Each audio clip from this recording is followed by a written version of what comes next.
السلام علیکم، welcome to اب ڈارک ٹیلز۔ تمام ویڈیوز اپڈیٹ کے لیے چینل کو سبسکرائب کر کے بیل نوٹیفیکیشن کو آن کر دیں۔ آئیے سنتے ہیں کسی کی زندگی پہ بیتی ایک ناقابل فراموش کہانی۔ میرا نام ارحان ہے اور میں ایک مڈل کلاس فیملی سے تعلق رکھتا ہوں۔ ہم پاکستان میں بہت کم رہے ہیں، تو جب بھی ہم پاکستان آتے تھے تو ہماری فیملی گیٹ ٹوگیدرز عروج پر ہوتی تھیں۔ زیادہ تر وقت خوش گپیوں میں گزر جاتا تھا، باقی سیر سپاٹے اور ملنے جلنے میں بہت اچھا وقت گزرتا تھا۔ ہم ہر روز کہیں نہ کہیں معزوم ہوا کرتے تھے۔ دراصل میرے والد صاحب تمام بہن بھائیوں میں دوسرے نمبر پر ہیں۔ پڑھائی مکمل کرنے کے بعد وہ جاب کے سلسلے میں بما اہل و عیال کویت میں سکونت اختیار کر چکے تھے، لہٰذا ہم لوگ چھٹیوں پہ ہر سال پاکستان آیا کرتے تھے۔ ہم 4 بہن بھائی ہیں، 2 بہنیں ہیں، 2 بھائی۔ تو ہم سب دادی مرحومہ کے گھر پر جمع ہوا کرتے تھے اور وہیں پر سارے پلانز بنتے تھے، کہاں جانا ہے، کس سے ملنا ہے، کس کے گھر دعوت ہے اور کہاں پر ہم مدعو ہیں، وغیرہ وغیرہ۔ ہمارا ددیال ماشاءاللہ سے بہت بڑا ہے۔ ہمارے کل 7 چچا ہیں اور 3 پھپھیاں، اور ماشاءاللہ سے سب کی اپنی اپنی فیملیز ہیں۔ چچا کی بات کی جائے تو سب کو ہی مچھلی کے شکار کا بہت شوق تھا۔ سب سے چھوٹے چچا کو تو جنون کی حد تک شوق تھا۔ میری ان سے بہت زیادہ وابستگی تھی، اسی لیے کیونکہ وہ بہت چھوٹے تھے اور وہ اب اس دنیا میں بھی نہیں ہیں۔ سب سے چھوٹے چچا میرے بہترین دوست تھے۔ وہ مجھے ڈانٹتے بھی تھے، مارتے بھی تھے، لیکن انتہائی دوستانہ انداز میں۔ ان کا کہا میرے لیے حرف آخر ہوا کرتا تھا، بلکہ اس سے کچھ کم بھی نہ تھا۔ ہم کچھ ہم عمر کزن اور ہمارے چھوٹے چچا زیادہ تر وقت ساتھ ہی گزارا کرتے تھے۔ ہم ان کے ساتھ شکار پر بھی جایا کرتے تھے اور تمام فیملی کے ساتھ بھی جایا کرتے تھے، اور کبھی کبھی ہم اکیلے جایا کرتے تھے۔ ایک دفعہ ہم سب اپنے بڑے تایا ابو کے گھر پر جمع تھے۔ اچانک سارے کزنز بیٹھ گئے اور سب لوگ اپنے اپنے قصے واقعات بیٹھ کے سناتے ہیں نا، اس طرح سے سنانے لگے۔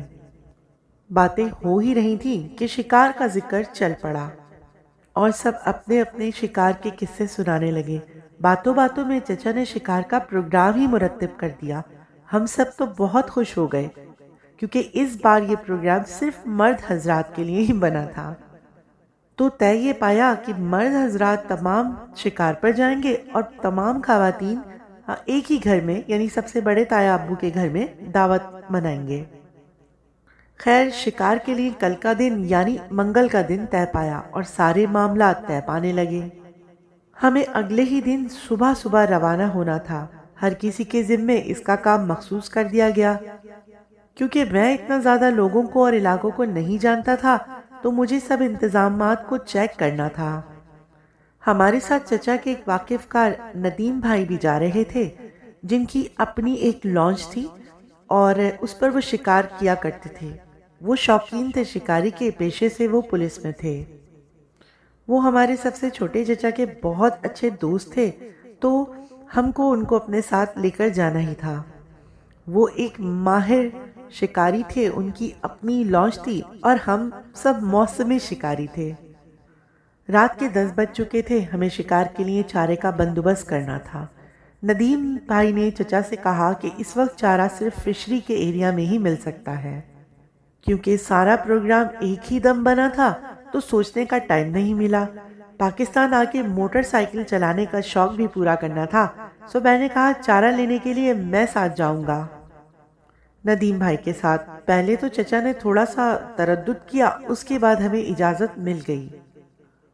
تو یوں ایک بائک پر ندیم بھائی اور میرا کزن، جو کہ میرے بڑے تایا ابو کا بیٹا بھی ہے اور میرا ہم عمر بھی ہے، وہ بیٹھے اور دوسری بائک میں نے نکال لی۔ یوں ہم روانہ ہوئے۔ رات میں کراچی کا موسم بڑا خوشگوار تھا۔ جون کا مہینہ تھا، ہوا بھی ٹھنڈی ٹھنڈی تھی اور بائک چلانے میں بہت لطف آ رہا تھا۔ ایسا مزہ تو مجھے اپنی اے سی والی کار میں بھی نہیں آتا تھا۔ رات کے کوئی 11:15 بجے ہم فشری پہنچے تاکہ تازہ چارہ مل سکے۔ پر ہمیں ناکامی کا سامنا کرنا پڑا۔ وہاں چارہ ختم ہو چکا تھا۔ کیونکہ ندیم بھائی شکار پہ جاتے ہی رہتے تھے تو ان کے تمام جاننے والے لوگوں نے بتایا کہ اب اگر ہمیں کہیں سے چارہ ملے گا تو یہاں سے تقریباً 35 منٹ آگے جانا پڑے گا، اور وہاں پر ایک آبادی ہے جہاں پر ہمیں چارہ مل سکتا ہے۔ تازہ چارے سے مراد زندہ مچھلیاں ہوتی ہیں۔ ہم کو کیونکہ چارہ ضروری چاہیے تھا اور کل ہی ہمیں چڑھنا کے لیے روانہ بھی ہونا تھا، تو چارہ لے کر ہی جانا تھا، ورنہ بہت مشکل ہو جاتی۔ ندیم بھائی نے کہا چلو چلتے ہیں، دیکھ لیتے ہیں آگے بھی جا کر۔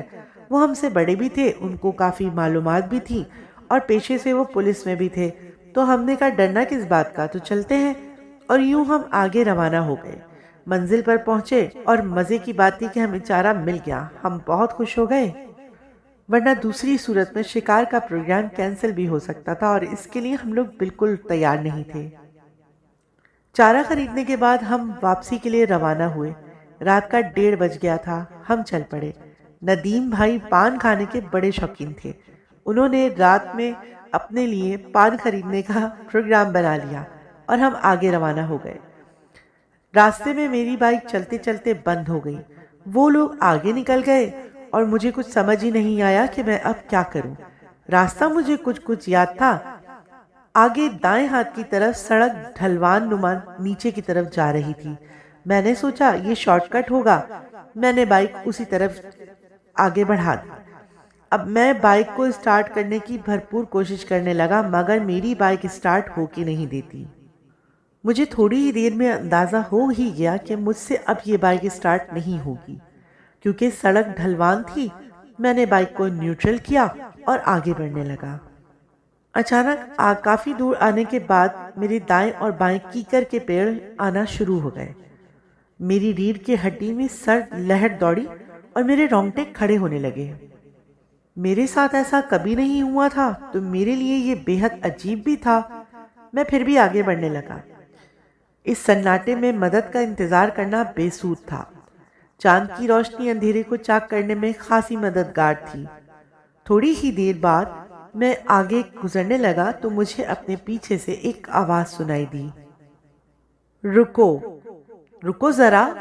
میں اپنا وہم سمجھ کر آگے بڑھنے لگا۔ تھوڑی دیر بعد آواز مجھے دوبارہ سنائی دی، سنو رکو، ارے بات سنو۔ یہ ایک نسوانی آواز تھی۔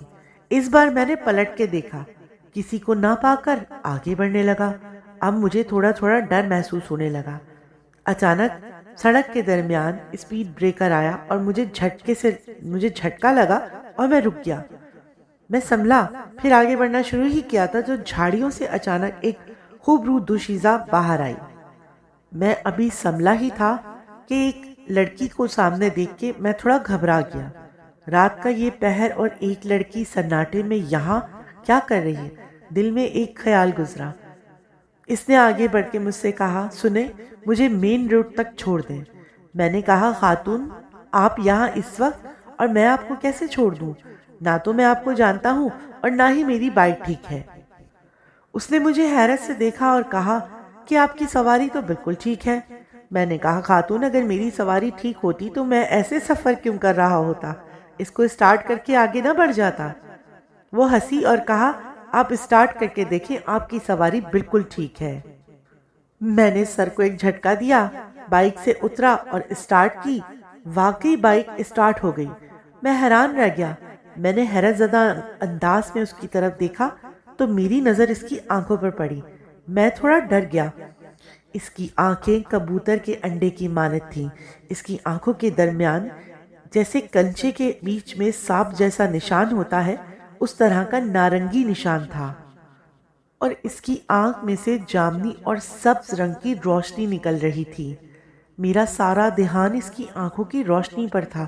میں حیران تھا، آج سے پہلے میں نے ایسی آنکھیں کبھی نہیں دیکھی تھی۔ میں ابھی اسی ششو پنج میں اسے دیکھ ہی رہا تھا کہ اس نے غصے سے کہا، دیکھتے کیا ہو، آگے تک چھوڑ دو۔ میں نے کہا، دیکھیے، میں آپ کو اپنے ساتھ بٹھا نہیں سکتا۔ میں نے دل میں سوچا، میں نے آج تک اپنی بہن کو بائک پر نہیں بٹھایا، میں اس کو کیسے اپنے ساتھ بٹھا سکتا ہوں؟ میں ایک کام کرتا ہوں کہ میں آہستہ آہستہ چلتا ہوں۔ آپ میرے ساتھ ساتھ چل سکتی ہیں۔ ایسے تو بہت دیر ہو جائے گی۔ سنیں، میرے بابا بہت بیمار ہیں، مجھے جلدی گھر پہنچنا ہے۔ میں سوچنے سمجھنے کی حالت میں بالکل بھی نہیں تھا۔ میں اسی سوچ میں تھا کہ اس کی آنکھیں کیسی ہیں اور اس میں سے کیسی روشنی نکل رہی ہے۔ اس کے بے حد اصرار پر میں نے اسے بیٹھنے کا کہا۔ وہ میرے ساتھ بائک پر بیٹھ گئی۔ پورا راستہ میں حیران رہا کہ کیسی آنکھیں ہیں، اور اس وقت میرا دماغ اس سوچ میں ہی نہیں جا رہا تھا کہ یہ کوئی اور مخلوق بھی ہو سکتی ہے۔ مجھے واقعی میرے مائنڈ میں ایک لمحہ کو نہیں آیا۔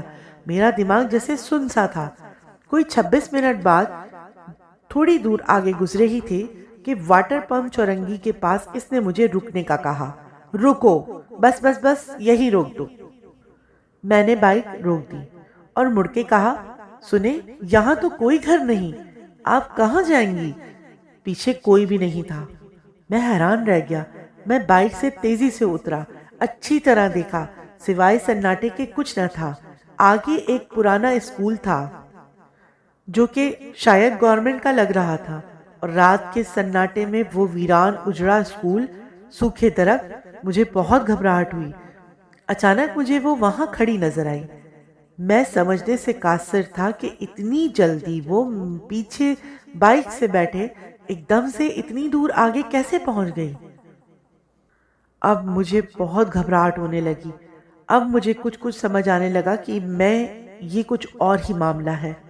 میں آگے بڑھنے ہی لگا تھا کہ وہ اچانک غائب ہو گئی۔ پھر میں واقعی ہوش میں آیا کہ یہ معاملہ کچھ اور ہے، یہ وہ نہیں جو میں سمجھ رہا ہوں۔ میں نے تیزی سے اپنی بائک بھگا دی۔ جیسے ہی میں مین روڈ پر آیا، آگے کچھ ہی دور میرا کزن اور ندیم بھائی پریشان حال کھڑے تھے اور پوچھ رہے تھے، کہاں رہ گئے تھے تم اور اس طرف سے کیوں آئے ہو، وہ بھی اس وقت؟ ندیم بھائی کی بات سن کر مجھے حیرت کا جھٹکا لگا۔ ان کا وہ بھی اس وقت کہنا میری سمجھ سے باہر تھا۔ خیر، انہوں نے کہا کہ بس گھر چلو۔ ہم نے سارا راستہ کوئی بات نہ کی، ہم گھر واپس آ گئے۔ سب بہت زیادہ پریشان تھے۔ خیر، ندیم بھائی کے بہت پوچھنے کے باوجود بھی میں نے اس واقعے کا ذکر ابھی کسی سے نہیں کیا۔ گھر واپس آ گئے اور میں صوفے پر ڈھیر ہو گیا۔ صوفے پہ لیٹتے ہی میری آنکھ لگ گئی۔ ایسا لگا جیسے میں بالکل بے ہوش ہو گیا۔ قریباً رات 4 بجے کے قریب مجھے اپنے دائیں کندھے میں بہت درد اور جلن کا شدید احساس ہوا اور میں درد سے کراہنے لگا۔ ابھی اس تکلیف میں تھوڑی ہی دیر گزری تھی کہ اچانک سب سے چھوٹے چچا، جن کا میں نے آپ کو بتایا، وہ میرے پاس آئے۔ وہ مجھے جگانے آئے تھے کیونکہ ہمیں صبح 4 بجے شکار پر نکلنا تھا۔ انہوں نے پوچھا، کیا ہوا ہے تمہیں؟ کیوں درد سے کرا رہے ہو؟ میں نے سارا ماجرا بیان کیا۔ چچا نے فوراً میری قمیض اتروائی اور دیکھا تو درد کی جگہ پہ باقاعدہ ایک ہاتھ کا نشان موجود تھا، پوری 4 انگلیاں اور ہتھیلی کا نشان، اور ایسا لگ رہا تھا جیسے جلنے کے بعد چھالے پڑ جاتے ہیں نا، اسی طرح سے وہ پورا نشان میرے کندھے پر، سیدھے کندھے پر باقاعدہ نمایاں تھا۔ چچا تھوڑا سا گھبرا گئے اور انہوں نے مجھے کہا کہ اگر تمہاری طبیعت صحیح نہیں ہے تو تم رک جاؤ، یا ہم رک جاتے ہیں، پھر کبھی چلے جائیں گے۔ میں نے کہا، نہیں چچا، ایسا نہ کیجیے گا۔ بڑے مشکل کے بعد تو ہم نے اتنے عرصے میں شکار کا ایک پروگرام بنایا ہے اور ہم سب کتنا ایکسائٹڈ ہیں۔ پلیز کسی سے اس واقعے کا ذکر نہ کیجیے گا، اور خاص طور پر تو پپا کو بالکل بھی مت بتائیے گا، ورنہ جانے ہی نہیں دیں گے۔ خیر، چچا کچھ سوچنے لگے اور انہوں نے کہا کہ رکو۔ میں نے ان کے چہرے پہ بہت پریشانی دیکھی۔ وہ اٹھے اور کوئی دوائی میرے کندھے پر لگا دی۔ خیر، ہمیں شکار پر جانا تھا، ہم بہت ایکسائٹڈ تھے۔ ہم نے سارا سامان ریڈی کیا اور وین میں بھرنے لگے۔ راستے میں ہم نے ندیم بھائی سے اس بارے میں بات کی۔ میرے چچا نے ندیم بھائی سے پوچھا کہ ایسا کیا ہوا تھا اور تم لوگ لیٹ کیوں ہو گئے تھے؟ ندیم بھائی نے کہا، بہت خوش نصیب ہو بیٹا تم کہ بچ گئے۔ وہاں پر اس اسکول کے پاس اکثر لاشیں ملتی ہیں۔ جو بھی اس علاقے سے گزرتا ہے اس کے ساتھ یہ واقعہ لازمی ہوتا ہے، اور وہ جو واقعہ بتا رہے تھے وہ میرے واقعے سے بہت ملتا جلتا تھا۔ ندیم بھائی نے کہا، جبھی تو میں حیران ہوا تھا کہ رات کے اس ٹائم پر تم اس علاقے سے کیسے آئے، جبکہ تمہیں ان راستوں کا اتنا علم بھی نہیں ہے۔ تم راستوں کو اتنا نہیں جانتے تو پھر تم اس شارٹ کٹ پر کیسے بڑھ گئے؟ اور رات کو اس وقت اس قبرستان والے علاقے سے کوئی نہیں گزرتا ہے۔ قبرستان؟ لیکن وہاں تو کوئی قبرستان نہیں تھا۔ ندیم بھائی نے حیرت سے مجھے دیکھا اور کہا، پرانے اسکول کے قریب، اسی لیے وہ اسکول بند ہے کیونکہ اس کے قریب قبرستان کے واقعات بہت ہوتے تھے۔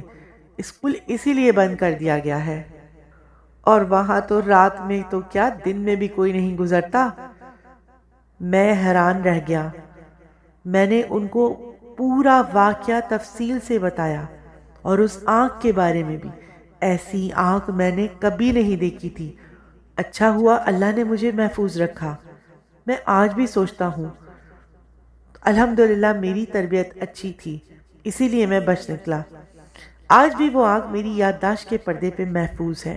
وہ نشان آج بھی میں اپنے بائیں کندھے پہ لیے چلتا ہوں۔ میں جب بھی یہ واقعہ سوچتا ہوں تو بہت زیادہ حیران ہو جاتا ہوں کہ وہ برقی آنکھیں کیسی تھی؟ کون تھی وہ برقی آنکھ والی؟ اور اگر وہاں سے کوئی زندہ نہیں بچتا تو مجھے کیسے چھوڑ دیا گیا؟ اور واقعی کیا اس کے بابا بیمار تھے؟ اس کا وہاں کیا گھر تھا؟ کہاں رہتی تھی وہ؟ کون تھی؟